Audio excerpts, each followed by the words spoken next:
Hello, my name is Barry O'Carroll, and I'm the Assistant Coordinator of the Europe Direct Centre based at Blanchardstown Library, part of the Fingal network of libraries. Welcome to the first in a two-part panel discussion on the EU digital strategy. In this first discussion, we will examine the strategy and ask the question, what's in it for me, the average citizen? I'm joined by Werner Stengg and Melanie Boylan. Werner Stengg is a cabinet expert at the European Commission, dealing with digital matters, including the platform economy, data and artificial intelligence, and disinformation. Melanie Boylan is the founder and director of Stomp social media training. She's also a tech journalist with Irish Tech News and co-hosts the Monday Morning Marketing Podcast. You're very welcome to the first Europe Direct Blanchardstown panel discussion on the European digital strategy. And I'd like to start by welcoming Melanie Boylan. Hi, nice to see you, Barry. And you are joining us from the Midlands today, is that right? Well, the Midlands, yes, I'm here in County Westmeath. Wonderful. And secondly, I'd like to welcome Werner Stengg, joining us from Brussels, I believe. Hello, everybody. Good to meet you. Thank you. So I'm going to get started. I suppose in this discussion, we want to talk about the digital strategy in terms of what's in it for me, the average citizen. So one of the key aspects of the EU digital strategy is fostering a stronger digital skills among the EU population. So I might start with you, Melanie. What types of skills are we talking about here? What do you think people of all ages will need to develop over the next decade or so?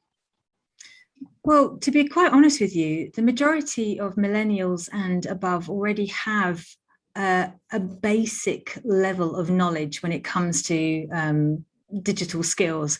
But what we need to foster now is understanding that it's always going to be progressing, and we're always going to have to invest more time, more effort, more money, more accessibility to understanding it better as we go on, because things are changing, massively changing. Just very recently, we found out about the metaverse from Facebook. And that's completely blown people's minds. I mean, how are we going to manage this as small businesses? Even as corporates, you know, they're wondering how this is going to actually affect them going forward. But there's so many more things going on within the strategy that, you know, the EU are trying to encompass. It's not just small businesses that are going to be affected. It's how it's going to affect us personally, like our health, our security, our safety, our banking. There's so many areas that need to be incorporated in everyday life using digitalization. And I think people, well, certainly the millennials that I work with, they more think about digitalization and strategy for their business rather than for their own personal life. That's something we're going to move on to definitely in the next discussion. And a lot of people have kind of side businesses now online, I know. And just you spoke about the millennial group. What about the older population? What kind of skills will they need, do you think? Well, this is where we do have a problem. Baby boomer and up, they're really struggling because they weren't there, you know, learning it at school. They weren't working with their friends. 9 times out of 10, the majority of them weren't even being trained at work because it wasn't present. I mean, the closest thing they had to sort of like a digital influence was email. That's as far as it went. And, you know, there are people who are horribly left behind. And that's one thing we noticed throughout the pandemic is they didn't feel safe. They didn't have access to stuff. They didn't know how to reach people because it was all online. And, you know, it was quite a frightening time for baby boomers and up. And I think that might be a good time to bring Werner into the conversation here. So, I mean, obviously, there is a gap there in skill levels for certain demographics, certain people, whether they be older people, maybe people who are not in large cities, for example, wouldn't have the same access to skill training. So what's the EU's role in ensuring that all citizens will have access to learning these skills over the next decade or so? First of all, I would like to echo what Melanie just said, that this really affects now every part of our society, every part of our economy, right? This digital transition is omnipresent, and COVID has actually further accelerated this transition, if you want. So it's even more important that this transition takes place in the most inclusive way possible. And this really underpins very much our digital strategy. And when it comes to skills, this is probably the single most important priority that we have identified of course, amongst many others. I'm sure we're going to discuss others as well. But skills is just the precondition for everything else to happen. And that is, of course, I mean, if you're talking about work, then it's obvious that on the one hand, we need the specialists, the ICT specialists to compete on a global scale. But in a way, each and every one of us needs digital skills. Otherwise, we will just be left behind, in anything. Business is going to digitize even more. And if you don't have at least basic skills, but ideally much more advanced skills, you will be left behind. But also in terms of citizens and consumers, if you want. I mean, more and more services, products are being offered online. If you're not connected and if you're not able to cope with that, also in terms of skills and knowledge, you once again will be left behind. If you can't take part in the social debate on social media, if you cannot interact with government, that increasingly is going digital as well. So we need skills everywhere, if you want. Now, in terms of EU, I mean, the EU is always the EU is Brussels plus the member states, obviously. And member states are even more important in this case because education, training, skills is very much a national competence, as we call that, right? But collectively, we have identified with the member state skills as the key priority, and we have set ambitious targets for 2030 of where we want to end. And in order to get there, a lot of money will obviously be made available. We have those wonderful recovery and resilience facilities where member states are spending a lot of money in the years to come on digital priorities. So a lot of money will go into the educational systems. But I mean, it's not just money, if I may add, it's also about curriculums, right? We need to get digital from primary school onwards. And it's not just adding at the university level a course here or there. But I can see Melanie agreeing with that there very strongly. Yeah, absolutely. Go on, Werner, please. Now, I mean, this is my point that it needs to start early on. Of course, we have those millennials, and I have 4 of them at home, and they're probably better equipped than I am as a digital expert. But still, already in primary school, they should learn about AI, artificial intelligence, and data, how to deal with the information provided online, how can they assess, how can they find information, how can they assess the quality of such information, how do you navigate in this digital world of ours? That is the broad agenda, if you want. And I think, I mean, I am based at Blanchardstown Library, and we're seeing more and more people coming in looking to fill in forms that are now done entirely online.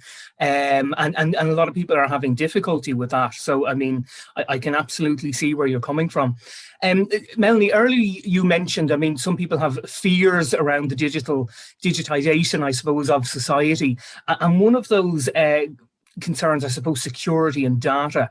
And an important strand of the digital strategy involves creating this idea of a trusted digital identity, as well as a general concern for citizens' data and security. So, Werner, I'll start with you this time. What exactly do we mean by a trusted digital identity? And how does the EU plan to bring this about? And then just to follow up on that, what does the plan say in general about protecting citizens' data in a more general sense and empowering citizens? Well, this is probably next to skills, the next most important issue we are tackling, and data and protection and empowerment of citizens comes in many disguises and also legal instruments, if you want. Starting with the trusted digital identity, this is really for us to be able to identify ourselves in the online space. That can be vis-a-vis a government, but also vis-a-vis private enterprises, that we can do that in a way that is as data that minimizes in a way the data that we are sharing for this purpose. So on the one hand, it should be trustworthy, that it's absolutely clear that if I identify myself, it's really me. And obviously, all the credentials that I'm trying to demonstrate, that needs to be verified. Yeah, that it's me, and how old I am, whatever else you may put into this wallet, if you want, because we're talking about a wallet, yeah, which is made up of all sorts of things that say something about me. Now, the beauty of that would be if that is a government-backed digital identity, I would obviously trust it much more, and I don't have to necessarily use all those privately held or privately offered identities out there. Currently, if I go to the airport here and I want free Wi-Fi services, the easiest way is to log in with my Google profile or Facebook profile or Apple ID. But all I want actually is free Wi-Fi from the airport. So why should I share all sort of data with private companies if I just want to say, well, I'm Werner Stengg and I want free Wi-Fi here? So that is the whole logic behind, you only give away those data that are strictly necessary to make a certain point, right? So that is the digital identity. But as I said, there's so many other things. Of course, it's about GDPR always to start with. It's about data protection, and many things are not fully implemented yet. So enforcing our existing rights is still a priority if you want, because many people, as you rightly say, are worried that they go online and all the targeted advertising, all the recommended systems out there, they know an awful lot of things about us, and I'm not sure whether we have given explicit and consent, along the lines of the GDPR. So enforcement is key. But we go beyond that. For instance, what we call the Digital Services Act will regulate the digital companies out there. And if I, for instance, am being offered recommendations, content is pushed to me, in my newsfeed on Facebook, or I'm offered products, or whatever else will be pushed to me, including advertising, in future, you will know why you're seeing this. You will know that this is advertising. You will know who is behind it. You will know whether they have used your personal profile to get there. And the same applies to recommendations. We also will have restrictions on the very, very large gatekeeper platforms, as we call them, that they don't freely move our data from one line to the other, right? Because we have subscribed to one type of service, that they put it into another bit of their ecosystem and make money with that, with us actually knowing that. And we're also working more on portability, that you are not just protected, but also empowered in a way, that you can take the decision, I want a certain subset of my data to move to a particular company, for instance, because I would get some specific services from them, but it's my decision who gets my data and for what purpose. Thank you for that. And Melanie, I'm going to ask you to come in on that now. First of all, if I could ask you, as someone who's an expert in tech, what are some of the main threats to citizens' data online? And what do you think needs to be done at an EU level? Do you think enough is being done there, having heard what Werner has said? Is there anything you would perhaps add to that? Wow. Well, after that really detailed comeback from Werner, I'm going to have to be very careful how I word this now. Honestly, there are still some threats, okay? And a lot of it's down to the naivety of the user. It's not because there's not supports out there, because there are, but it's mostly down to the fact that people aren't aware of what can be a threat. And we've all heard of our Facebook pages being hacked and our websites being hacked, and those are all normal everyday things, but you'd be amazed what can be hacked and can be tampered with. And not just once, it keeps on happening. Over the last couple of years, I've attended a few cybersecurity conferences. It's an area of interest of mine in the sector I'm in. And it's only being made available to people who show an interest in that particular field. The other thing is the language that they use. The language that is used out there is so complex and complicated that people think, oh, I mean, you should see my face. I can't remember who mentioned it, GDPR, my face, oof. And I don't even mean to do that. But it's so complex and so hard to get your head around, and there's so many barriers that it's not simplified enough. And there's so much small print that isn't considered or looked into either. And I honestly think a lot of it's down to naivety, jargonese, and each brand, each cybersecurity, each privacy sector trying to make it a little bit smarter, but possibly making it a little bit harder for the end user to understand. I mean, as an example, I'm English and I'm over here in the Republic. When I moved over, I had to move my medical data from the UK to the Republic. I couldn't officially walk into my GP surgery and pick up my data. I had to have it, technologically transferred over. And I had no idea how much of that data was transferred, whether it was transferred securely, and even if it got to the right person.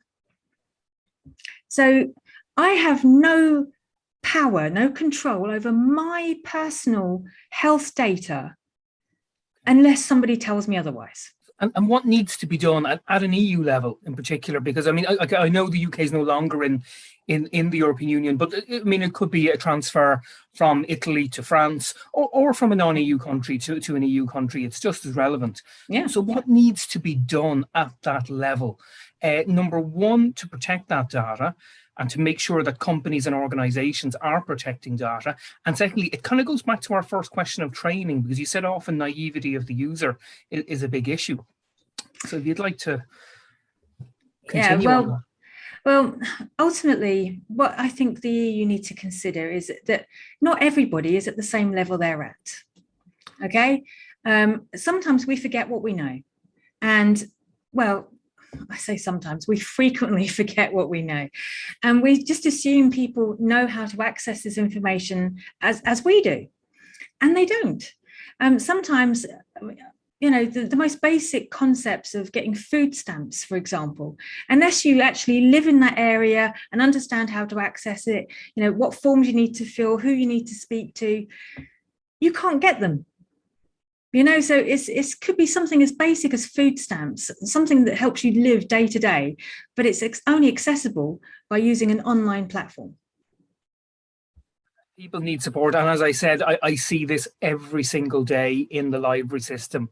I literally every hour will get at least one person who'll be struggling with. It could be applying for some kind of, could be even the driving license. Everything's done online now, and as you say, not everybody's at the same level, and I think that question of maybe simplifying things is very important. I'm going to move on to the next question, but feel free, Werner, if you wanted to, kind of both of you actually, if you want to kind of comment on what the previous speaker said before we go on. But I'm just going to mention that I suppose we have to ensure that all citizens actually have access to this digital technology. And I know this is something we discussed, Werner, off camera when we first spoke, and it's essential if the strategy is to be a success. But I will start with Melanie again here. What do you think is needed in terms of infrastructure in particular to ensure the quality of access to digital technology? And I'm thinking people in, rural areas, not in the big cities in particular, or maybe people with disabilities, for example. What is required at EU level? Well, in fairness to the EU digital strategy, they already have in place, videos and captions. And so accessibility, in my opinion, from what I've seen, isn't hard. But again, it's finding it. So, I mean, even just a simple Google search, unless you use the right search terms, it's hard, you can't find it straight away. So sometimes just using the language that your end user is going to ultimately be using to find and access these resources is important. And you may have got it right, 18 months ago, but the language changes.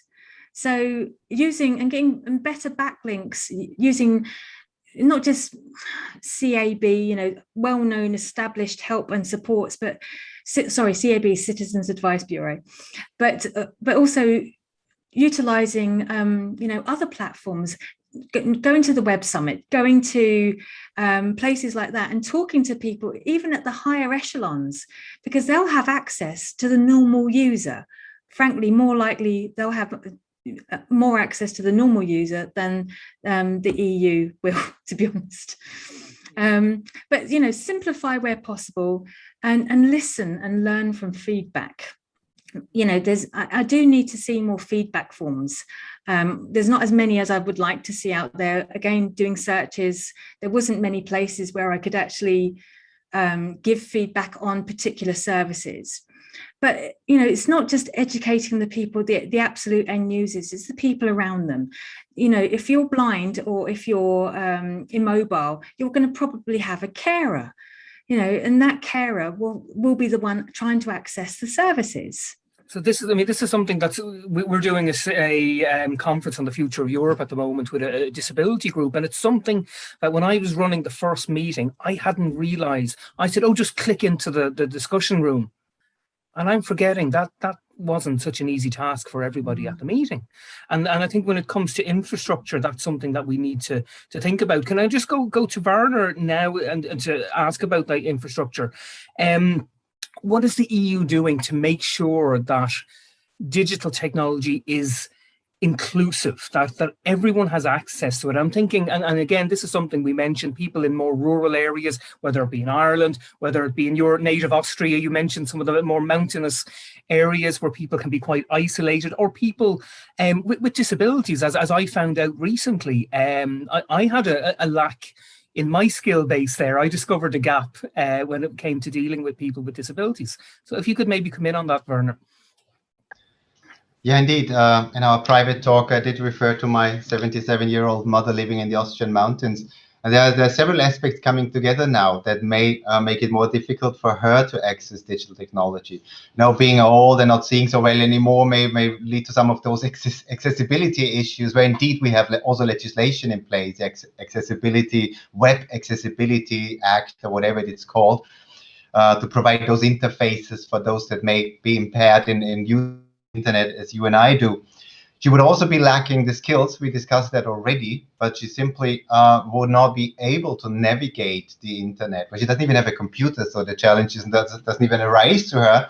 But then, of course, she may want to do that, but then connectivity comes in, and this is really a rural area, and I can tell you connectivity often lets you down there, which is why connectivity for us is a major target as well for 2030, where we're saying every part of Europe, rural as much as urban, everywhere needs high-speed connectivity. That should not be an obstacle to get involved in the digital world. Whether you're a consumer now or whether you're a business, small, medium-sized enterprise, if you don't have the connectivity, then how would you get involved in the data economy and all the things around it?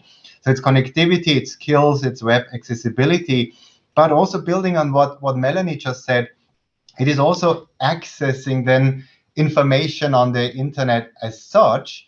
And there we come very quickly to the issue of algorithms, and that it is private companies that have their content moderation systems in place. And you also refer to Facebook, for instance. So it is private companies that hold the key to information and content that is out there, that through their algorithms decide what I see, what I don't see, what is pushed to me, what is not pushed to me, what is offered to me, and product, services, job offers, or is not put to me because the algorithm probably thinks for this particular job I would not qualify anyway. So that's also a bit accessibility issue there, that there may be very valuable and interesting information out there for you, but the system and the systems used by private companies in this case just don't get to me. Yeah, absolutely. It's a major issue, and it's amazing how all of these questions are kind of linking into each other. I mean, the ideas of training, of data, simplicity has been mentioned a few times. They're all kind of coming together. But I want to move on to kind of the last point that we'll talk about in this particular discussion. And it's to do with the other major EU project at the moment, and that's the European Green Deal. And if people want more information on that, there are a series of videos on our channel where you can learn all about the Green Deal. And it aims to achieve net zero carbon emissions by 2050. It's a very lofty objective, and to do this without an overall negative effect on the economy or the quality of life of citizens. So Werner, I might start with you here. How will the EU digital strategy contribute to the success of the European Green Deal and eventually end up maybe saving us all, countries, individuals, businesses, saving us all some money? Well, indeed, as you said, this is another big priority of this Commission, together with the digital transition. That's also why we called it the twin transition, digital and green, not just because both are super important in their own right, but they're also closely interlinked. And I would say there's two dimensions to this. First is that digital itself, of course, has a huge environmental footprint, right? All the energy consumption that there comes from all those data centers or very advanced, artificial intelligence learning systems, the amount of energy that this consumes is breathtaking. So the very first thing is, of course, to get your own house in order and to see how we can make digital greener in its own right. And there's a lot of strategy around this as well, of course. And all the heat, for instance, that is used, that comes up in data centers, can also be used for heating purposes, right? So there are some more intelligent ways of actually trying to combine the two. Or on devices, take all our digital devices and smartphones and so on. We also have circular economy objectives linked to that, right? The devices are already designed with their ecological footprint in mind, that they can be used longer, that they can be repaired more easily, that they can be recycled more easily. So there's lots of things already within the digital sphere to make digital greener. But then you are quite right also in assuming that digital, of course, can make enormous contributions to the green transition. Take again data, the use of data and the use of artificial intelligence. If that is properly and well used, you can achieve enormous efficiency gains in almost every aspect of our economic life, if you want, right? Because there are inefficiencies everywhere. You can start in buildings, and whether the heating and the lighting sort of is used in an optimal way. Well, if you use data and technology, you can optimize this. You can optimize a lot in the area of mobility. Just think of all the modes of transport that are not properly connected, not properly interlinked, that are not properly used. Again, if you use data in a mobility data space in an intelligent way, you can make sure that you find the most optimal combination of and use of individual modes of transport. Or I could add energy grids as an obvious one. Yeah, that how to match the supply and the demand of energy, that you don't produce too much energy, that you produce it at the right time, in the right form, for the right purpose. So there is numerous examples of efficiency gains by using digital in an intelligent way. Something you mentioned quite a bit there was data and data centers. I live literally a couple of kilometers from some of the biggest data centers in Europe, absolutely colossal, and more being built at the moment. So Melanie, first of all, I mean, do you think that digital technology has a role to play in fighting the climate crisis? Because, as I said, I see these data centers, and sometimes it seems that digital technology is maybe contributing to the problem rather than to the solution. So how can we turn that around, maybe? Well, you're not wrong. To a large extent, the digital transformation and revolution is contributing widely to our climate crisis. But it's also, at the same breath, educating people about it as well. So, I mean, there's lots of reports and, evidence of how this can be resolved, and especially using this green scheme that you're planning for the EU in the first place. But Deloitte has a digital with purpose report, so you've probably come across it.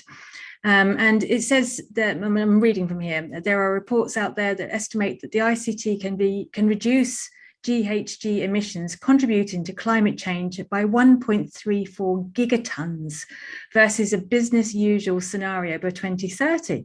So there are things in place out there. But the downside is that people feel personally impacted. And they are personally impacted. It's not just feeling it, they genuinely are. But we've heard this again, time and time again, and I know that Werner will repeat this as well. We are going to be made to feel uncomfortable to fight the climate crisis. This is not a pleasant experience. And it's not just you, me, and Werner that's going to be impacted. It's literally everyone. No one is going to enjoy this. Okay, so we're going to have to automate, we're going to have to maximize the agricultural processes. We're looking at industry and manufacturing, services. Everybody's going to be impacted. Now, as you know, I'm a journalist, and over the last year especially, there have been I've had my eyes wide opened, actually. I've spoken recently to a chap called Matt Reynolds, who's one of the team on Wired in the UK, and he wrote a book along with all of his team, actually. But his was quite interesting. It was Feeding the Planet. And the title of the book, is it? Yeah. Yeah. Okay, so I'll just tell people, check it out in the library. That's the way you can get that book. Yeah, so it's called Feeding the Planet. And one of the suggestions they used was using lab-grown meat, disease-resistant crops, and ultimately making agriculture much less damaging. Okay. Then I spoke to another chap called Daniel Gutierrez about his NGO called Saving the Amazon. And it literally does that. But he doesn't just save trees. He saves indigenous tribes and cultures. And, what they do is they educate the tribes to plant trees and then to maintain them, because it's one thing to plant them, but then to look after them and treat them. And he's basically helping, and has done over the last 6 years, return the lungs back to the Amazon, almost single-handedly. But what completely blew my mind is how much damage a Google search does. The amount of tonnage that's being used in CO2 to do one Google search is terrifying. So I met a chap called Christian Kroll, and he has a browser called Ecosia. And basically every single time you do a search using Ecosia, they plant a tree. Wow. Yeah. So there are things out there, but we just don't know about them. That's absolutely stunning what you've just said to me about a Google search. That's really, I mean, it kind of brings me to a point, and you could have some insight on this. What can I do? How can I use technology to do my part, beating the climate crisis in my everyday life? Well, ultimately, we're all doing a lot already. We're looking at reduce, reuse, and recycle. We've all got our bins, but it's just not enough. A lot of us are doing that at home, but we need to do it at work. We need to do it on the way to work. Travel prices on buses and trains need to get cheaper. Because it's actually still cheaper to take a car, go through tolls, pay for parking, than get the bus. So there's a lot of things we still need to do. I think we've all seen in the last 18 months that it's very possible that I'm at home right now, working, doing this interview, and it means it saves me. I don't have to take a bus. And just to finish, I think we'll finish up on that and really thank you both for the points. Werner, before we begin, I'll just give you both a chance if you just like to finish up and make a final point. So Werner, I'll start with you. Well, probably just then to continue the discussion that the two of you were just having. I mean, the fact that we are having this conversation here, but even more widely, the number of conferences that I have not visited in the last 1.5 years without me losing out on anything, right? And before COVID, I would be traveling 3 times a month at least for work purposes to speak at some conference in Madrid or elsewhere.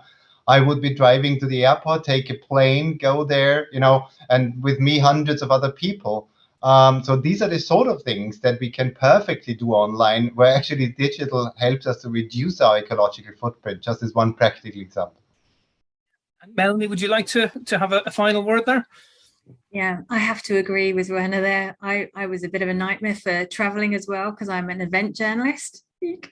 But again, I have managed to reduce that again, because I'm attending through hybrid, and you can actually get a very similar experience these days through some of the amazing platforms that are out there. But there's so many more things that we can do, and it's just being able to afford it, gaining access to it, and then understanding how to utilize it properly afterwards. So on that note, I want to thank you both, Melanie Boylan and Werner Stengg, for that really interesting discussion on what's in it for me when we're speaking about the EU digital transformation that's underway. So thank you both, and I will be speaking to you again shortly. And this time we'll be looking at what's in it for business. So thank you very much.